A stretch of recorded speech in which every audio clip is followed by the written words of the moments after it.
కళ్ళలోకి కన్నీరు రాగానే మాట కొంచెం తడబడుతుండగానే ఏమైంది మామా అంటూ అడిగే గొంతు వీరా. నీతో ఉంటే నవ్వుతూ ఉంటారా, నువ్వుంటేనే మనమని అంటామురా. కారణాలు దొరకవు నువ్వు దూరం పోవాలన్నా, నీకు నాకు మధ్యలో దూరం రావాలన్నా. వద్దు అంటూ ఆ క్షణాన్ని ఏడుస్తూ ఆపనా. గమ్యం చేరే పయనాన్ని స్నేహం ఆపుతుందా.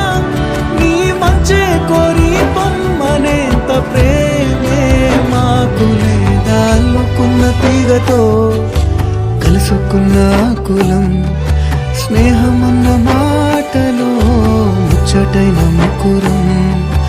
అందమైన జీవితం పంచుకున్న దోస్తులం.